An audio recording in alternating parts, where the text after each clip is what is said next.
Too much screen time? No worries. Pwede mo nang maprotektahan ang iyong mga mata laban sa harmful blue light effect na nanggagaling sa mga screens ng ating mga gadgets. This product can block harmful blue light. Look at this, guys. Testing card, guys, represents our eyes.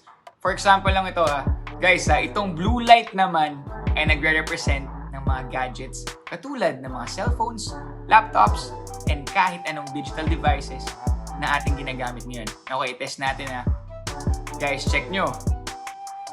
Ito yung mata natin. Ito yung harmful na gadget. Yan. So, pag hindi tayo nakasuot ng peculiar eyeglasses, yan ang mangyayari. Nakita nyo yung damage? Diba? So, ginagamit natin yung gadgets natin, yung laptop, yan. Cellphones. Kita nyo yung damage, Okay? Pero, meron tayong suot na peculiar eyeglasses. Yan. Tingnan natin sa mata natin para mas makita nyo. Yan.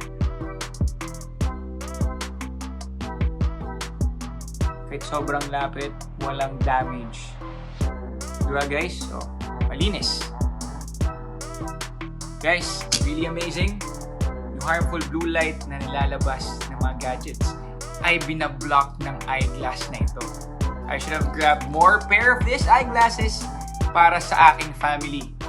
Para matay protektado sa anumang harm na dulot ng mga digital gadgets.